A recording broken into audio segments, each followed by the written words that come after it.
In this video, we're going to go through a complete step-by-step guide on how to get your real estate license in 90 days or less. We're also going to jump into some of the pros and the cons of getting your real estate license so you know exactly what to expect. Let's dive right into it.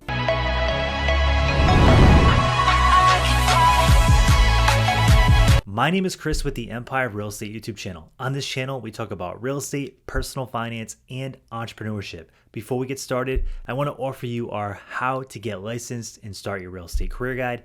Everything in this video, plus a lot more, is inside that guide. So to get your copy, click the link down below and download it today. So I got my real estate license about 7 years ago. And I remember when I first started, I was searching the internet, trying to figure out what the pros and cons were and what the upsides of getting licensed were. Because my initial thought process was, I want to get licensed, I want to start making money from this business, and then I eventually want to become a real estate investor and start owning a lot of properties. So that was my thought process, and that's kind of where my head was at. So I was typing in things like, how much do real estate agents make per year? How much can you make as a real estate agent? How much does the average real estate agent make? What percentage of real estate agents make over 6 figures a year? So I was searching all this stuff and I was finding mixed answers. Some sources were saying the average agent makes $35,000 to $40,000 a year. That was a little discouraging. And then I saw other sources that said, if you really do well at this, you can make 6 figures, multiple 6 figures. And that was a little more encouraging.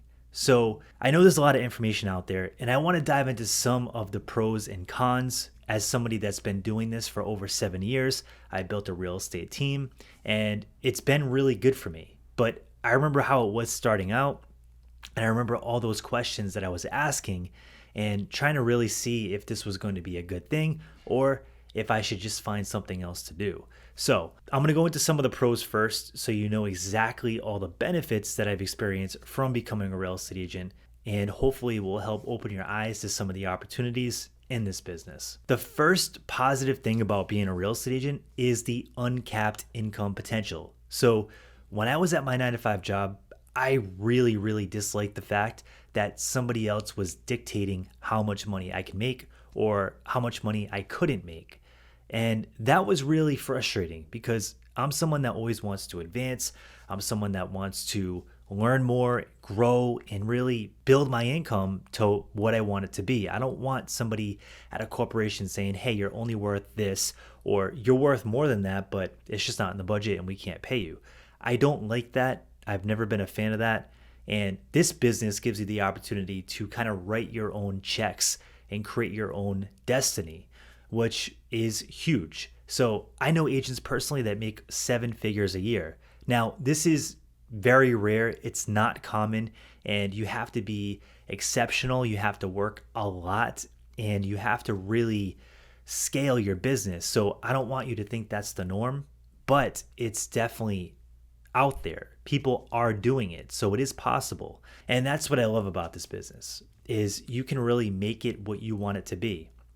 There are some people that work part-time. They make $20,000, $30,000 a year, and they use it to invest, or they use it to go on vacations, or whatever they use it for.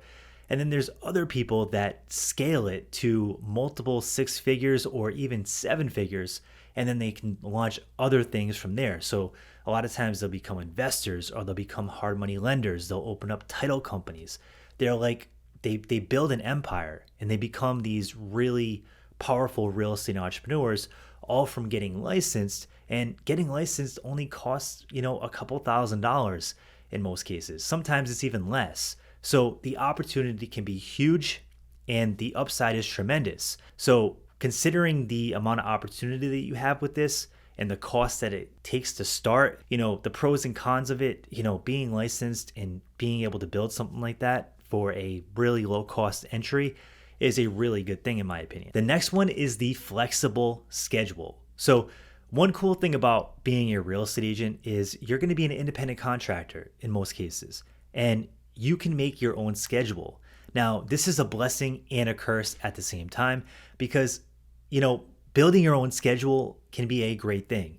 But if you don't manage your time well, then you're probably not going to make a lot of money. But with that being said, having the ability to write your own schedule is really, really cool. For example, I work a lot. I spend a lot of time working, whether it's creating systems for my real estate team, coaching agents, helping them convert leads, going to appointments, all these things. Like there's a lot of work involved. But the cool part about it is if I want to take a day off, I just write it in my calendar and I'm off. Like for example, this weekend I decided, hey, I'm going to pick up and I'm going to go to New York City. So all I have to do is put that in my calendar. I'm going to New York City, and nobody can really tell me that I can't go to New York City because I'm my own boss.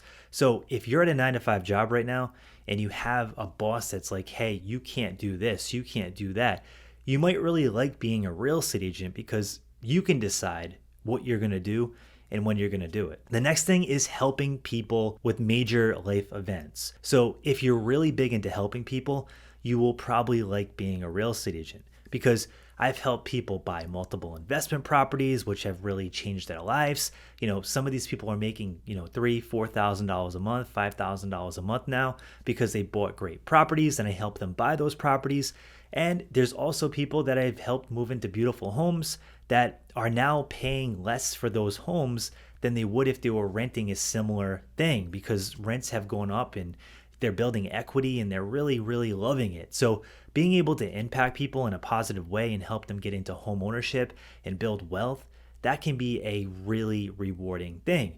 So if you love helping people, that's another pro to this business. The last pro is it's a gateway to investing. So if you like myself and you want to invest in real estate, you're oftentimes going to see a lot of deals before they hit the market. You're going to be able to buy deals and get commissions from those deals, which is a really cool thing. So you can represent yourself as your own agent and get a buyer agent commission on it, which lowers the amount of money you have to put down. So it's really not hard to represent yourself. And once you get the hang of it, you're going to be able to buy properties and get discounts built in because you're going to be paying yourself that commission.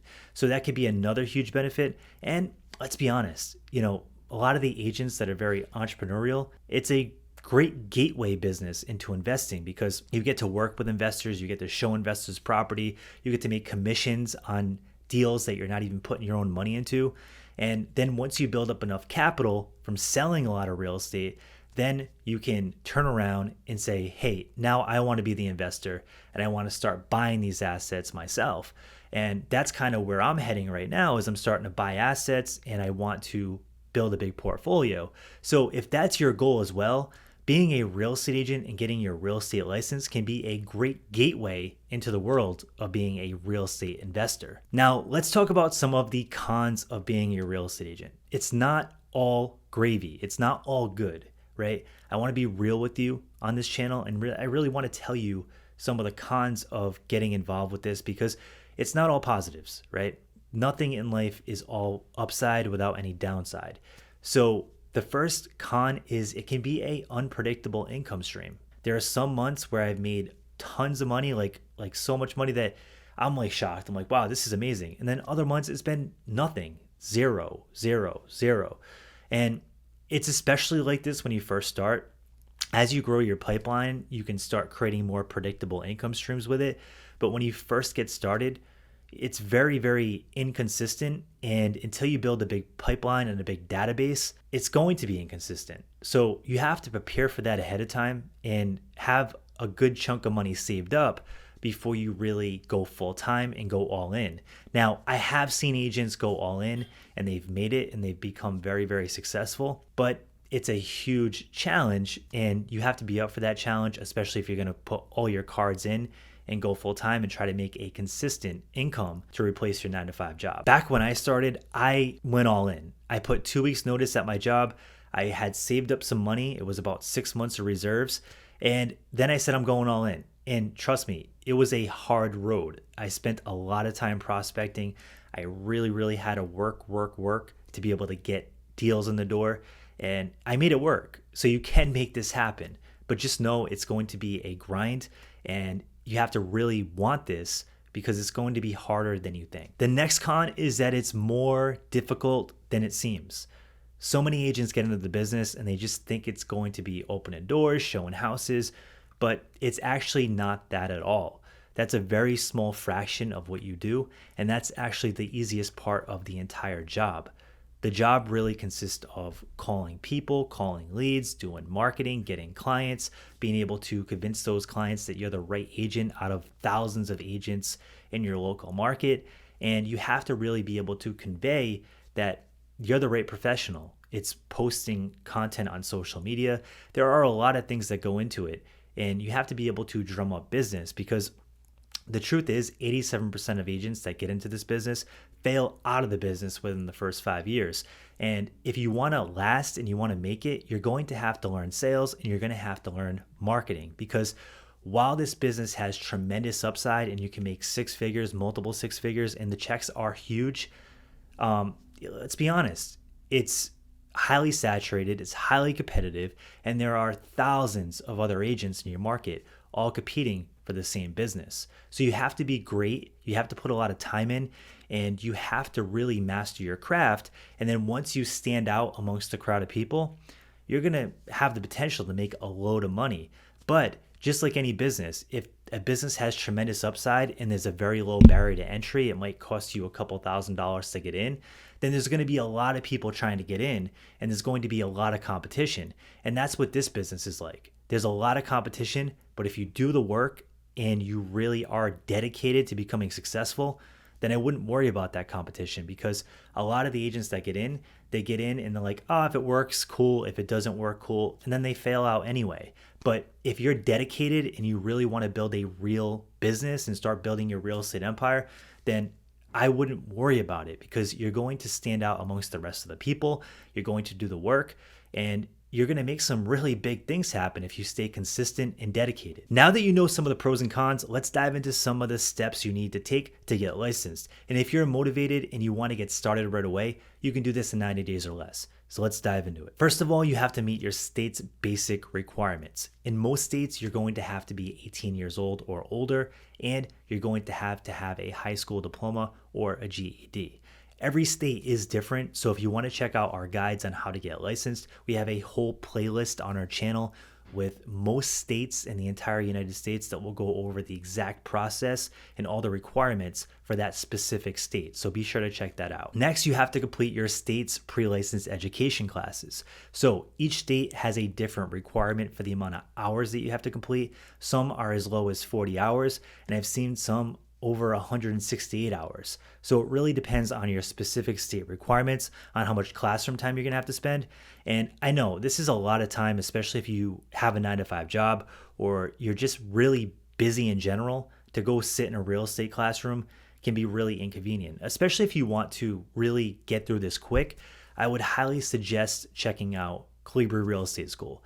They have these classes online. You could do them at your own pace, which makes the process go a lot quicker.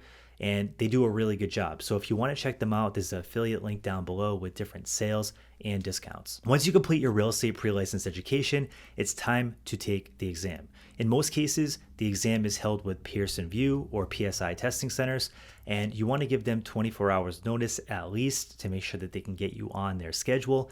And you're going to want to bring a couple basic things. The first is a basic non-scientific calculator and 2 forms of identification to get in on test day. The good news is it's multiple choice, and most people will finish early. So make sure you read the questions multiple times before you submit your answer, and you're still probably going to finish early anyway. So don't rush through it and risk failing the exam because you're nervous and you're trying to rush through and finish quick. Next is your background check. So in most states, you're going to have to do a background check and some fingerprinting. The reason for this is they want to make sure you have nothing on your record that would prevent you from getting licensed. Now, if there is something on your record that you're concerned about, make sure you reach out to your local real estate commission and see if they're going to be able to approve you to get licensed or not. And ideally, if they are going to approve you, you're going to want to get this in writing ahead of time so that you don't put all this effort into getting licensed and taking pre-license classes, and then they turn around and say, hey, sorry, I can't do it. So do this ahead of time. Check with your local real estate commission if there's anything that you think might become a problem, and just get that reassurance that they're going to be able to approve you. And if not, at least you won't waste the time. The next step is applying for your license. So once you've done your background check, you've done your pre-license education classes, and you've passed your exam, it's time to submit for your license application. This could take a couple weeks. And then once you hear back and get the approval, the last step is picking your sponsoring broker. Now, picking your sponsoring broker is a very important thing. And in some of the license videos that I have down below, I do go into further detail about picking your sponsoring broker and some of the important questions to ask when picking a sponsoring broker to avoid running into situations where you pick the wrong brokerage and the odds of you failing goes up. Because in real estate, there's a lot of things that you have to learn, and picking the right brokerage and finding the right mentor makes all the difference. Last but not least, I want to talk to you about getting your first client. So this is a very important part of the video, and getting your first client can be a huge challenge. But once you get your first client, you're going to start getting the ball rolling on your business. And I want to throw around a couple ideas and a couple ways that you could find your very first client. The very first one is SOI marketing. This is sphere of influence. So almost all brokerages you go to will tell you to reach out to your friends, to your family, all that stuff. And the way I would do it is before you even get licensed, I would start telling people that you're going through your real estate classes, you're excited, you're about to start this new career in this new business, and to think of you if they know anybody that's looking to buy or sell, because you're eager to help. You're going to be really doing this at a high capacity, and you just want to help people. Letting people know ahead of time will get the ball turning in their head, and then start posting real estate content. Not giving advice as a realtor, because you can't do that until you're licensed, but just start posting things about real estate. Start getting it in people's heads on social media that you're a real estate person. You're someone that's interested in real estate. You love real estate. So starting to post that kind of stuff on social media, whether it's on stories or just writing handwritten notes to your friends and family saying, hey, I'm about to get licensed. If you know anybody that's looking to buy or sell, think of me. I would love to help. That's going to be the very first step. The next thing you want to do is some outbound stuff. So once you get your license and you can practice real estate, then I would start doing some different things like cold calling, door knocking, and paid ads. Now, the paid ads, if you have a big budget, then that's a great place to be. But if you don't have a huge budget, I wouldn't even touch that yet, because it can cost a lot of money.